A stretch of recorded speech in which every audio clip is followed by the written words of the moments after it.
आज एक इतिहास 3 के 9-15 पदों के आधार पर मैं आपके साथ एक संदेश साझा करने जा रहा हूं जिसका शीर्षक है दाऊद के सच्चे पुत्र कौन हैं? दाऊद के असली बेटे कौन हैं? जैसा कि हमने अभी पढ़ा, हम एक क्रॉनिकल्स 3 का अध्ययन कर रहे हैं। हम इतिहास के उद्धार श्रृंखला की पुस्तक 6 से अध्ययन कर रहे हैं और पुस्तक छठी का प्रारंभ वंशावली के अध्ययन से होता है जो क्रॉनिकल्स की पुस्तक में है। अब अध्याय 3 दाऊद के वंशजों की वंशावली के बारे में है। तो यह वंशावली राजा दाऊद से लेकर जिनका जन्म 1040 ईसा पूर्व में हुआ था, लेकर जायबाबेल के वंशजों तक फैली हुई है, जो लगभग 400 ईसा पूर्व के आरंभिक भाग में रहते थे। तो 400 ईसा पूर्व की शुरुआत में जब एजरा ने इतिहास की पुस्तक लिखी थी, तो यह वंशावली वास्तव में एजरा के समकालीनों से जुड़ती है, जिन्हें वह लिख रहा था। तो एजरा उन लोगों को पत्र लिख रहे थे जो बाबुल से निर्वासन से लौटे थे, सही है? और वे वास्तव में थोड़े उदास थे, क्योंकि उनके लिए चीजें वास्तव में कठिन थीं। चीजें ठीक नहीं चल रही थीं, है ना? वे निर्वासन से लौटे, यह सोचकर कि उनके पास एक घर होगा और सब ठीक होगा, लेकिन ऐसा नहीं था। उनके घर नष्ट हो गए थे, मंदिर नष्ट हो गया था, दुश्मन उनकी भूमि में रह रहे थे और दुश्मन उनसे कहीं अधिक मजबूत थे। तो वे इस तरह से नीचे महसूस कर रहे थे और एजरा उन्हें कह रहा था, देखो, देखो, हम कौन हैं? हम डेविड की प्रत्यक्ष संतान हैं। तो आज इस अध्ययन के माध्यम से हम देखेंगे कि दाऊद के वंशज इतने महत्वपूर्ण क्यों हैं और फिर हम देखेंगे कि इस वंशावली में किसे प्रमुखता दी जा रही है, क्योंकि कुछ लोग हैं जिन्हें यह वंशावली प्रमुखता देती है और हम यह जानेंगे कि वे लोग क्यों महत्वपूर्ण हैं और उनके जीवन हमें आज हमारे अपने जीवन के बारे में क्या सिखाते हैं। तो पहले आइए देखें कि डेविड के वंशजों का महत्व क्या है। डेविड के वंशज क्यों महत्वपूर्ण हैं? डेविड के वंशज महत्वपूर्ण क्यों हैं? इसका कारण यह है कि भगवान ने उन्हें दाविदिक वाचा दी। भगवान ने डेविड को अपना वादा दिया और इसे डेविडिक वाचा कहा जाता है। तो ये 2 शमूएल 7 वचन 12 और उसके बाद के पूरे वचन 17 तक लिखा है। पद 12 कहता है, जब तुम्हारे दिन पूरे हो जाएंगे, ये भगवान दाऊद से बात कर रहे हैं। वह कहता है, जब आपके दिन पूरे हो जाएंगे और आप अपने पूर्वजों के पास लेट जाएंगे, तो मैं आपके बाद आपके वंशज को उठाऊंगा जो आपसे आएगा और मैं उसके राज्य की स्थापना करूंगा। यह भगवान का वादा था। इसलिए भगवान ने वादा किया कि दाऊद का वंशज एक विशेष वंशज होगा जिसका राज्य स्थापित होगा। इसलिए यदि आप पढ़ना जारी रखते हैं तब तक कि आप पद 17 तक नहीं पहुंच जाते, दावीदी वाचा 5 अलग अलग चीजें देने का वादा करती है। इसीलिए दाविद की वाचा के वादे, सबसे पहले यह कहता है कि दाऊद का वंशज मंदिर का निर्माण करेगा। इसलिए भगवान ने दाऊद को यह वाचा दी, क्योंकि दाऊद के दिल में भगवान के लिए एक मंदिर बनवाने की इच्छा थी। और जब भगवान ने यह सुना, तो सिर्फ भगवान के लिए एक घर बनाने की सोच के लिए भगवान वास्तव में बहुत खुश हुए। खुश हुए भगवान। लेकिन फिर भगवान ने कहा, आप जानते हैं, डेविड एक सैनिक था और उसने अपने हाथों से बहुत खून बहाया। तो भगवान ने कहा, क्योंकि तुमने अपने हाथों से बहुत खून बहाया है, तुम मेरा मंदिर नहीं बना पाओगे, लेकिन तुम्हारा वंशज इसे बनाएगा। वह वादा था। और फिर दूसरी बात, भगवान ने वादा किया कि वह डेविड के वंशज के माध्यम से उनके राज्य को हमेशा के लिए स्थापित करेंगे। डेविड का साम्राज्य हमेशा के लिए डेविड के वंशज के माध्यम से स्थापित किया जाएगा। जाहिर है कि यह सुलेमान तो नहीं हो सकता, सही? क्योंकि सुलेमान की मृत्यु हो जाती है। वह एक इंसान है, बिल्कुल हमारी तरह। तो क्योंकि यह शाश्वत साम्राज्य का है, यह किसी ऐसे व्यक्ति की ओर इशारा कर रहा है जो सुलेमान से बड़ा है। तीसरी बात, भगवान ने वादा किया कि भगवान उसके पिता होंगे और वह भगवान का पुत्र होगा। यह डेविड के वंशज की बात कर रहा है। सही है, डेविड का बेटा भगवान का बेटा होगा। यही वह कह रहा है। ये वाह वाह थी। हाँ, और चौथा, भगवान की प्रेम पूर्ण दयालुता कभी भी दाऊद के वंशजों से दूर नहीं होगी। यह एक शानदार वादा है ना? यदि आप डेविड के वंशज हैं, तो भगवान की प्रेमपूर्ण दयालुता आपसे कभी दूर नहीं होगी। और अंत में भगवान ने वादा किया कि दाऊद का घर हमेशा के लिए बना रहेगा। डेविड के वंशज हमेशा के लिए जारी रहेंगे। तो ये किस विषय में बात कर रहा है? ये डेविड के वंशज कौन हैं? ये उनके शारीरिक वंशजों के बारे में बात नहीं कर रहा है, सही है? तो शुरुआत में यह स्पष्ट रूप से यीशु मसीह के बारे में बात कर रहा है। यीशु मसीह दाऊद के पुत्र हैं। वह वादा था। यीशु वह है जो सच्चे मंदिर का निर्माण करेगा। यीशु वह हैं जिनका राज्य हमेशा के लिए स्थापित होगा और उनका घर हमेशा के लिए स्थापित रहेगा। और यीशु को भगवान का पुत्र कहा जाता था, है ना? तो यीशु वास्तव में दाऊद के वंशज हैं। लेकिन यह केवल यीशु के बारे में नहीं बोल रहा है। यह उनके बारे में बात कर रहा है जो यीशु में विश्वास करते हैं, है ना? वो हम हैं, तुम और मैं। क्योंकि गलतियों 3 पद 26 में लिखा है, जो यीशु में विश्वास करते हैं, वे परमेश्वर के पुत्र बन जाएंगे। और दाऊद के वंशज परमेश्वर के पुत्र हैं, है ना? तो जो लोग यीशु मसीह में विश्वास करते हैं, वे दाऊद के सच्चे वंशज हैं। तो चलिए वापस चलते हैं और इस वंशावली को देखते हैं। इस वंशावली में किसका उल्लेख किया जा रहा है? तो अगर आप इस वंशावली को देखें, तो यह दाऊद से शुरू होती है, ठीक है? और यह उसके सभी बेटों को सूचीबद्ध करता है। जब वह हेब्रोन में था, तब उसके 6 थे। और फिर जब वह यरूशलेम में था, तब 13 और। तो यह सभी पुत्रों को सूचीबद्ध करता है और फिर यह वापस सोलोमन की ओर जाता है। तो यह हमें बता रहा है कि दाऊद की वाचा सुलेमान के माध्यम से बह रही है और फिर सुलेमान से। यह उनकी सभी उत्तराधिकारियों को सूचीबद्ध करता है ना? और फिर यह जोसिया के पास जाता है। यहाँ जोसिया विशेष है। जोसायाह को प्रमुखता दी जा रही है क्योंकि यह केवल एक बेटे को सूचीबद्ध करता है ना? प्रत्येक उत्तराधिकारी। लेकिन जब आप जोसियाह पर आते हैं, तो वंशावली उसकी सभी संतानों को सूचीबद्ध करती है, उसके सभी 4 पुत्रों को। तो ये हमें बता रहा है कि जोसिया खास है। मैं उनके नाम नहीं लिखूंगा, क्योंकि उसके बेटे यहां महत्वपूर्ण नहीं हैं। लेकिन महत्वपूर्ण कौन है? उनका पोता यहोयाकिम। यकोन्याह को विशेष रूप से उजागर किया जा रहा है, क्योंकि यह उसके बारे में कुछ खास कहता है। इसमें लिखा है कि वह एक कैदी था। लेकिन यहोयाकीन के बारे में वंशावली कुछ विशेष कहती है। इसका मतलब है कि यहोयाकीन खास है। और अंत में और उसके बाद यह येकोन्या के 7 पुत्रों को सूचीबद्ध करता है। फिर से, यह किसी और के लिए ऐसा नहीं करता है। यह बस एक बेटे को सूचीबद्ध करता है जो उन्हें सफल करता है ना? लेकिन यह यहोयाकीम के सातों बेटों की सूची देता है। और उसके बाद आखिरकार यह वंशावली जरूबाबेल की ओर इशारा कर रही है, जो येकोन्याह का पोता है। तो ये 5 लोग, लेकिन खासकर ये 3 यहां, जोसियाह, जेकोनियाह और जरुब्बाबेल को इस वंशावली में उजागर किया जा रहा है। ठीक है, तो ये 3 लोग बाकी लोगों से ज्यादा महत्वपूर्ण क्यों हैं? वे विशेष क्यों हैं? तो चलिए एक-एक करके देखते हैं। जोशियाह क्यों महत्वपूर्ण है? क्योंकि यह वंशावली हमें मूल रूप से बता रही है कि वह वास्तव में दाऊद का सही वंशज है। देखो 2 राजा अध्याय 22 की आयत 2 क्या कहती है? यह कहता है कि योशिय्याह ने प्रभु की दृष्टि में सही किया और अपने पिता दाविद के पूरे मार्ग पर चला। ठीक है? और उसने दाएं या बाएं मुड़कर भी नहीं देखा। देखो, जोसिया ने बिल्कुल वैसे ही किया जैसे डेविड ने किया। उसने वे सभी अच्छे काम किए जो डेविड ने किए। इसीलिए वंशावली वास्तव में उन्हें इंगित कर रही है और उनके जीवन पर जोर दे रही है।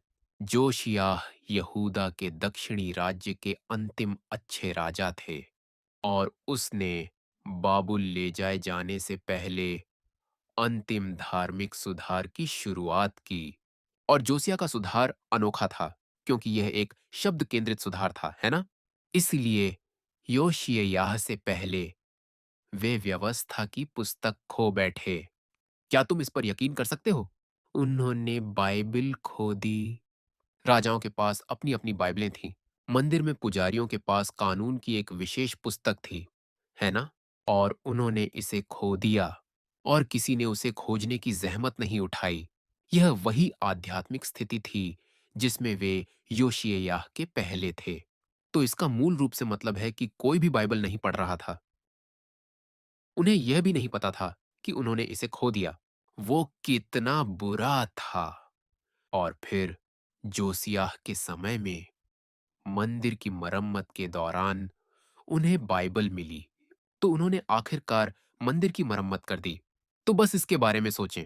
मुझे लगता है कोई भी चर्च नहीं गया। यह बंद कर दिया गया था। यह सब टूट चुका था और बर्बाद हो गया था।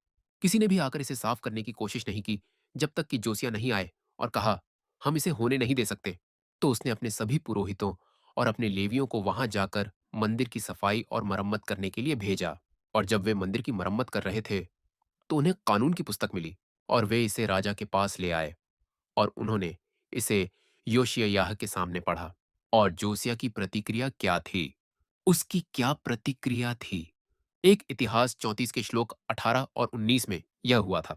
इसके अलावा शाफान लेखक ने राजा से कहा कि हिल्किय्याह पुरोहित ने मुझे एक किताब दी और शाफन ने राजा के सामने इसे पढ़ा। और राजा ने क्या किया? जब राजा ने कानून के शब्द सुने, तो उसने अपने कपड़े फाड़ दिए। अपने कपड़े फाड़ना, यह एक प्रतीकात्मक कार्य था। इसका मतलब था कि आप गहराई से दुखी और पछतावा महसूस कर रहे थे और आप पश्चाताप कर रहे थे। यही इसका अर्थ है। इसलिए योशिय्याह ने अपने कपड़े फाड़ दिए और वह परमेश्वर के वचन के सामने कांप उठा। उसने खुद को भगवान के शब्द के सामने विनम्र किया। यह वही है जो बाइबल कहती है। तो वह डेविड का असली वंशज है। दाऊद के असली वंशज कौन है? जो कोई भगवान के शब्दों से कांपता है। कोई व्यक्ति जो खुद को भगवान के शब्दों के सामने विनम्र करता है। वे हो सकता है कि हर तरह की चीजें कर रहे हों, लेकिन जब परमेश्वर का वचन सुनाया जाता है, तो वे विनम्र हो जाते हैं। वे ध्यान केंद्रित करने के लिए बैठते हैं, सुनने के लिए। वह डेविड का सच्चा वंशज है। और फिर वह श्लोक 21 में कहते हैं, यह यहां नहीं है, लेकिन 2 क्रॉनिकल्स 34 श्लोक 21 में यह है जो वह कहते हैं। वह कहता है, मेरे लिए प्रभु से पूछें। वह कह रहा है कि हमारे ऊपर ईश्वर का क्रोध महान है, क्योंकि हमारे पूर्वजों ने प्रभु के वचन का पालन नहीं किया है। देखो, जब जोसिय्याह जीवित था, वह आखिरी अच्छे राजा जैसा था। बेबीलोन अब यहूदा पर आक्रमण करने आ रहा था और उसने इसे महसूस किया। उसे पता था कि राज्य का अंत आ रहा है। उसे पता था कि क्रोध आने वाला था। और उन्होंने कहा, हमें सच में खुद को विनम्र करना चाहिए और एक साथ एक राष्ट्र के रूप में प्रार्थना करनी चाहिए, वरना हम गिरने वाले हैं। और वह कहते हैं, यह इसलिए हो रहा है क्योंकि हमारे पूर्वजों ने भगवान का वचन नहीं माना। तो यह दाऊद के वंशज की एक और विशेषता है। जब आपदा आती है, जब संकट आता है, जब बुरी घटनाएं होती हैं, तब वे जानते हैं कि यह क्यों हो रहा है। यह वास्तव में पश्चाताप करने की कुंजी है। यदि आप नहीं जानते कि ऐसा क्यों हो रहा है, तो आप पश्चाताप नहीं करेंगे। आप सोचेंगे, मेरे साथ ऐसा क्यों हो रहा है? और आप बस दूसरों को दोष देने जा रहे हैं। या तो आप उत्तर खोजने में लगे रहेंगे और आप इस सब में अपना समय बर्बाद करेंगे। लेकिन जोसिया को पता था कि ऐसा क्यों हो रहा था। वह कहता है, क्योंकि हमारे पूर्वजों ने इस पुस्तक में लिखी हर बात का पालन नहीं किया है। इसलिए उसे पता था कि क्या गलत था, ताकि वह इसे अब ठीक कर सके। उसने स्वयं को विनम्र किया और उसने पूरे देश को ईश्वर के पास आने, प्रार्थना करने और उसके सामने पश्चाताप करने के लिए कहा। और उसने सभी को ईश्वर का वचन मानने के लिए कहा। यह वह सुधार था जो उन्होंने लागू किया। तो हालांकि बाइबल इसे स्पष्ट रूप से नहीं कहती, जोसिया ने वास्तव में अपने राज्य की तरफ से पश्चाताप किया। और केवल इतना ही नहीं, योशिय्याह का जीवन महत्वपूर्ण है क्योंकि वह बेबीलोन निर्वासन से पहले अंतिम अच्छे राजा थे। इसलिए वही थे जिन्होंने लोगों को निर्वासन के लिए तैयार किया। ईश्वर ने अपने लोगों को निर्वासन के लिए तैयार करने के लिए जोसिय्याह का उपयोग किया। तो मत्ती 1 श्लोक 11 में लिखा है, योशिय्याह यहोनिय्याह और उसके भाइयों का बाबुल के निर्वासन के समय पिता बना। लेकिन जैसा कि मैंने पहले कहा था, योशिय्याह यहोयाकीम के पिता नहीं हैं। जोशिय्याह जेकोनियाह के दादा हैं। और यहोयाकीन का कोई भाई नहीं था। तो यह कविता किस बारे में बात कर रही है? यह आध्यात्मिक शब्दों में बात कर रहा है। यह हमें बता रहा है कि योशिय्याह का प्रभाव लोगों को आध्यात्मिक रूप से निर्वासन के लिए तैयार करता है। योशिय्याह को कानून की पुस्तक मिली, बाइबल फिर से, और उसने लोगों को भगवान के शब्दों का पालन कराया। उसने लोगों को परमेश्वर का वचन सिखाया ताकि जब वे निर्वासन में जाएं तो वे विश्वास बनाए रख सकें। और जब वे निर्वासन में गए तो मंदिर के नष्ट होने के बावजूद उन्होंने उन्हें कानून की पुस्तक, परमेश्वर का वचन, बाइबल दी। वे ईश्वर के वचन को अपने साथ निर्वासन में ले जाने में सक्षम थे। यही वह कारण था जिसने उन्हें बाबुल में भी विश्वास बनाए रखने में सक्षम बनाया। और जिस व्यक्ति ने यह सब होने में सक्षम किया वह जोसिया था। ईश्वर ने उन्हें उनके लिए यह सब तैयार करने के लिए इस्तेमाल किया। तो सारांश में भगवान कह रहे हैं कि जोसिया उनका आध्यात्मिक पिता है। उनके प्रभाव ने इन लोगों के जीवन को इतना प्रभावित किया कि वे निर्वासन के दौरान जीवित रह सके। इस समय प्रभावित होने वाले लोग भविष्यवक्ता डेनियल और भविष्यवक्ता इजेकियल और राजा येकोनिया जैसे लोग थे। जोशियाह के जीवन से प्रभावित होने वाले सभी लोग इसीलिए विश्वास बनाए रखने में सक्षम थे। जोशिया उनके आध्यात्मिक पिता की तरह थे। पॉल कुछ ऐसा ही कहते हैं, है ना? 1 कुरिन्थियों अध्याय 4 पद 15 में पौलुस कहते हैं, क्योंकि यदि आपके पास मसीह में अनगिनत शिक्षक हों, तब भी आपके पास बहुत से पिता नहीं होंगे, क्योंकि मसीह यीशु में मैंने सुसमाचार के माध्यम से आपका पिता बन गया। तो पौलुस कोरिन्थ की मंडली से कह रहे हैं, मैं आपका आध्यात्मिक पिता हूं, क्योंकि मैंने आपको सुसमाचार सिखाया। देखो, जोसिया ऐसा व्यक्ति था, उसका उन लोगों पर ऐसा प्रभाव और असर था जो निर्वासन में जा रहे थे। तो भगवान ने जोसिया को महान कष्ट आने से पहले के उस विशेष क्षण के लिए तैयार किया। और भगवान हमारे लिए भी ऐसा ही करने वाले हैं। हम सभी ने सीखा है कि महान संकट अंत समय में आएगा, है ना? लेकिन उस समय से पहले भगवान अपने लोगों को बहुत जोरदार और शक्तिशाली तरीके से भगवान के वचन को सिखाकर तैयार करेंगे, ताकि वे उस परीक्षा से गुजरने के लिए तैयार हो सकें। और मुझे सच में विश्वास है कि हमारी चर्च को अब उस तरह की प्रशिक्षण मिल रही है, क्योंकि विपत्ति निकट आ रही है, अंत समय करीब आ रहा है। तो हमें उस दिन के आने से पहले इस शब्द को सावधानी से प्राप्त करने की आवश्यकता है। दूसरी बात, दूसरा व्यक्ति जिस पर प्रकाश डाला गया है वह योनियाह है। यहोयाकीम योशिय्याह का पोता है और वह एक अच्छा राजा नहीं था। वह वास्तव में एक बुरा राजा था, लेकिन उसने एक काम ठीक किया, और वह यह है कि उसने यिर्मयाह के शब्द का पालन किया और बाबुल के सामने आत्मसमर्पण किया। इसलिए उसने स्वेच्छा से बाबुल के सामने आत्मसमर्पण कर दिया और निर्वासन में चला गया। इसीलिए उन्हें कैदी कहा जाता था, क्योंकि भले ही वह एक राजा था, उसे निष्कासन में बाबुल ले जाया गया। और जब वे निर्वासन में थे, निर्वासन के 37वें वर्ष में, यहोयाकिम, जो यहोनिय्याह का एक अन्य नाम है, वही व्यक्ति है, यहोयाकिम को जेल से रिहा कर दिया गया। उसे जेल से रिहा कर दिया गया और बाबुल के राजा ने उससे अच्छे से बात की और उसका सिंहासन बाबुल में उसके साथ मौजूद अन्य राजाओं के सिंहासन से ऊपर कर दिया। तो निर्वासन के मध्य में बाबुल के राजा ने यहोनिया को रिहा किया, उसे अपने साथ बिठाया, उसके साथ भोजन किया और उसके साथ राजा जैसा व्यवहार किया।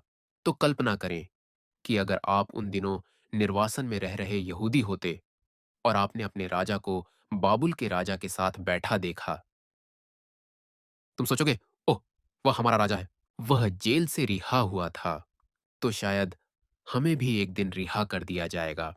तो यही आशा थी जो यहोयाकीम के जीवन ने लोगों के लिए लाई, तो ये विशेष रूप से येकोनिया के साथ क्यों हुआ?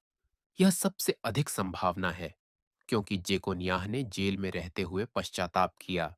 इतिहास उद्धार श्रृंखला की पुस्तक 5 हमें यही सिखाती है।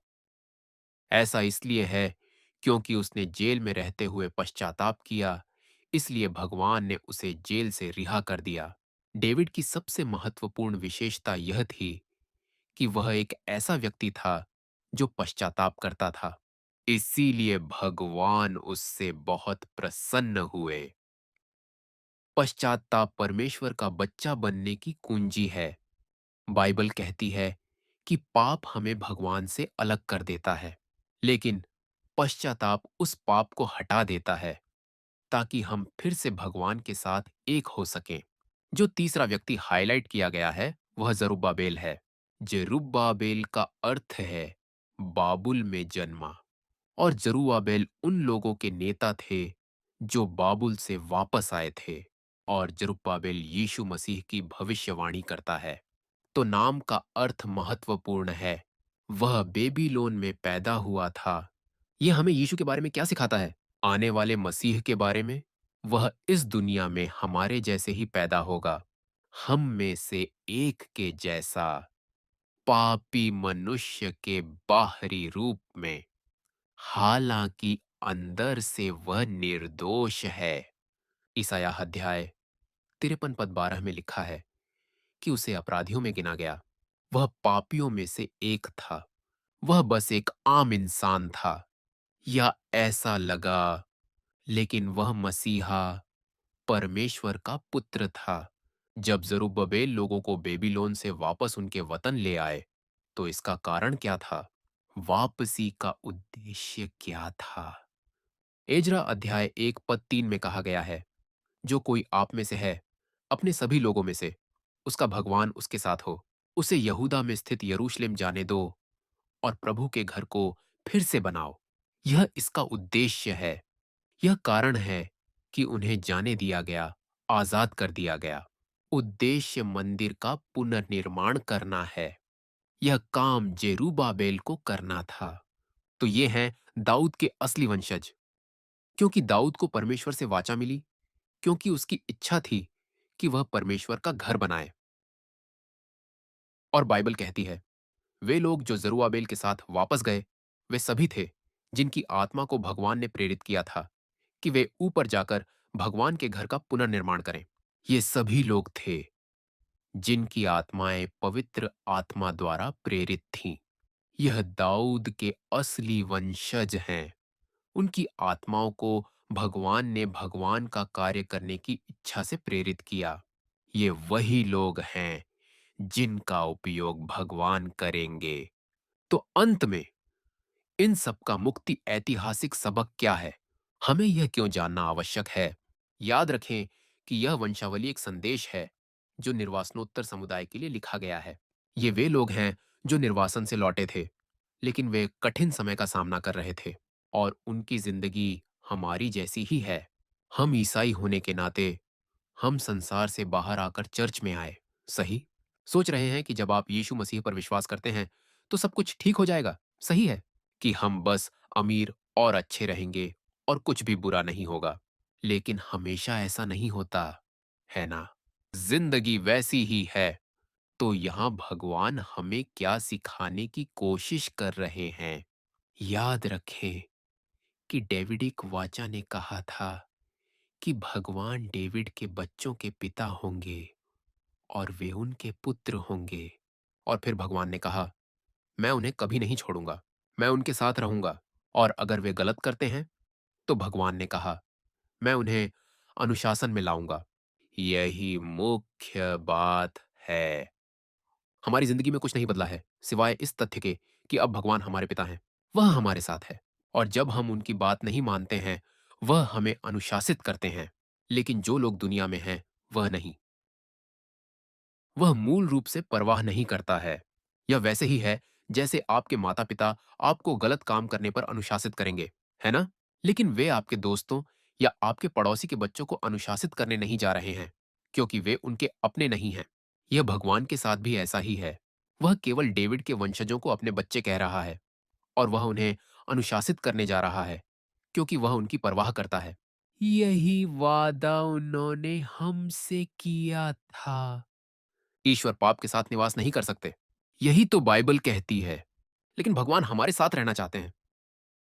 क्या आपको समस्या दिख रही है? भगवान पाप के साथ नहीं रह सकते, लेकिन भगवान हमारे साथ रहना चाहते हैं। लेकिन हमारे अंदर पाप है, तो भगवान को क्या करने की जरूरत है?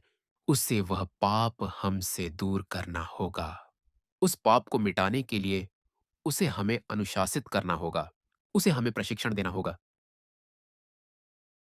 और हमें परखें और उन सभी चीजों को करें। यह वादा दाऊद के वंशजों से किया गया है। यह हमारे लिए भगवान की कृपा है। हमें इसके लिए आभारी होना चाहिए। इसकी शिकायत नहीं करनी चाहिए। तो 2 कुरिन्थियों 6 में पद्य 17 और 18 बाइबल कहती है, इसलिए उनके बीच से बाहर आओ और अलग रहो। प्रभु कहते हैं, और जो अशुद्ध है उसे मत छुओ, और मैं आपका स्वागत करूंगा, और मैं आपका पिता बनूंगा, और आप मेरे पुत्र और पुत्रियाओं बनेंगी, भगवान कहते हैं। ऐसे ही शब्द जो भगवान ने डेविड को दिए थे, है ना? वह किसका पिता बनेगा? उन लोगों के लिए जो इस दुनिया से अलग हैं। उन लोगों के लिए जिन्होंने खुद को इस दुनिया से अलग कर लिया है। ऐसे लोगों के लिए भगवान उनके पिता होंगे। तो ऐसे लोग ही असली दाऊद के वंशज हैं। और वही बात फिर से प्रकाशित वाक्य 18 में दोहराई गई है। मैंने स्वर्ग से एक और आवाज सुनी, यह कहती हुई, हे मेरे लोगों, उससे बाहर निकलो, ताकि तुम उसके पापों में भागीदार न बनो और उसकी विपत्तियां प्राप्त न करो। मेरे साथी संतों, क्या हम इस दुनिया से बाहर आ गए हैं, या हम अभी भी उस दुनिया में एक पैर के साथ जी रहे हैं? या क्या हम उन पार्ट टाइमर्स में से एक हैं जो केवल रविवार को बाहर होते हैं और सोमवार को फिर से अंदर होते हैं, और वह भी पूरा रविवार नहीं, सही? रविवार सुबह या बस दोपहर 2:30 तक, और फिर हम वापस चले जाते हैं। तो इसका मतलब है कि हम उस समय केवल डेविड के वंशज हैं, सही? बाकी समय भगवान कह सकते हैं, ओह, मुझे उसकी परवाह नहीं है, सही, वो आपके साथ नहीं होगा, वो आपकी रक्षा नहीं करेगा। क्या यही तरीका होगा? यह सब या कुछ भी नहीं होना चाहिए, सिर्फ आंशिक रूप से नहीं। तो जेम्स के पहले अध्याय के 18वें वचन में कहा गया है कि अपनी इच्छा के अनुसार उसने हमें सत्य के शब्द के द्वारा जन्म दिया। इसलिए परमेश्वर हमारे पिता हैं, वचन के माध्यम से। उसे अपने वचन के माध्यम से हमें फिर से जन्म देना होगा। तो चलिए एक बार फिर से उस वादे को देखते हैं जो उन्होंने दाऊद और उनके उत्तराधिकारियों को दिया था। मैं उसके लिए पिता की तरह रहूंगा और वह मेरे लिए बेटे की तरह रहेगा। जब वह पाप करता है, तो मैं उसे आदमी की छड़ी से सही करूंगा। वह हमें आदमी की छड़ी और पुरुषों के बेटों की मार से सही करने जा रहा है। लेकिन मेरी प्रेमपूर्ण दयालुता उससे नहीं जाएगी, जैसे मैंने शाऊल से दूर ली थी, जिसे मैंने तुम्हारे सामने से हटा दिया।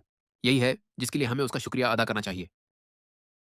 अनुशासन के लिए यह कष्टदायक हो सकता है, लेकिन यह उसके प्यार का इज़हार है। जैसा कि मैंने पहले कहा था, कठिनाई का समय आ रहा है। यह सुधार और परमेश्वर का यह अनुशासन हमारे लिए अब महत्वपूर्ण है, क्योंकि जब क्लेश आएगा, तब यह सब नहीं रहेगा। यह अंतिम परीक्षा है। उन दिनों हम अपने आप पर होंगे। तो चलिए सोचते हैं कि नीति वचन की पुस्तक हमें क्या सिखा रही है। नीति वचन कहता है, चींटी के पास जाओ, ओ आलसी, उसकी चालों को देखो और समझदार बनो। उसके पास कोई प्रमुख अधिकारी या शासक नहीं होता, फिर भी वह अपने खाने को गर्मियों में तैयार करती है और फसल के समय अपनी सामग्री इकट्ठा करती है। वह किसकी तैयारी कर रही है? वह सर्दियों की तैयारी कर रही है ना? बाइबल में गर्मी का अर्थ अनुग्रह का समय होता है। यही हालात हैं जिसमें हम अभी जी रहे हैं। हम कृपा के समय में जी रहे हैं, सही है ना? यीशु मसीह के आने के बाद से अब तक और अंत तक यह अनुग्रह का समय है। यह चर्च का समय है, परंतु सर्दी आ रही है। और सर्दी क्या है? सर्दी संकट का समय होता है। बाइबल हमें चींटी से सीखने की शिक्षा देती है। आंटी क्या करती है? किसी ने भी आंटी को यह करना नहीं सिखाया। वह इसे सहज रूप से कर देती है। गर्मी के मौसम और फसल के समय में यह क्या करता है? यह बहुत सारा भोजन इकट्ठा करता है ताकि जब सर्दी आए तो यह अंदर रह सके और खाने के लिए पर्याप्त हो। जब आध्यात्मिक सर्दी आएगी, तब भगवान के शब्द नहीं होंगे, कठिनाइयां और परेशानियां होंगी। इसलिए हमें परमेश्वर के वचन को संचित करने की आवश्यकता है। हमें वह सारा प्रशिक्षण प्राप्त करना चाहिए जो हमें अभी चाहिए, और हमें उस अनुशासन के लिए आभारी होना चाहिए जो भगवान हमें अभी लाते हैं, जबकि अभी भी गर्मी है, ताकि जब सर्दी आए तो हम चींटी की तरह तैयार और तैयार रहें। सही, अन्य जानवरों की तरह नहीं, जो खाना खोजने की कोशिश में इधर-उधर दौड़ डच रहे हैं। तो यह वह पाठ है जो आज हमें दाऊद के वंशज सिखा रहे हैं। हमें अंत समय के लिए तैयार रहना होगा, और ऐसा करने का तरीका है जबकि यह अभी भी अनुग्रह का समय है। हमें परमेश्वर के सामने आना चाहिए, खुद को प्रस्तुत करना चाहिए, ताकि हम परमेश्वर के वचन के रूप में भोजन प्राप्त कर सकें, प्रशिक्षण और अनुशासन प्राप्त कर सके, ताकि हम अंत समय में आने वाले समय के लिए तैयार हो सके।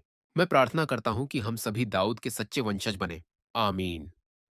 आइए प्रार्थना करें। प्यारे स्वर्गीय पिता, हम आपकी कृपा और आपके प्रेम के लिए धन्यवाद करते हैं। हम आपके अनुशासन और सुधार के लिए धन्यवाद करते हैं जो आप हमारे जीवन में देते हैं। अब हम जानते हैं और विश्वास करते हैं और आभार के साथ स्वीकार करते हैं, यह जानते हुए कि यह आपके प्यार की अभिव्यक्ति है। हे भगवान, कृपया हमें सही मार्ग पर ले चलो।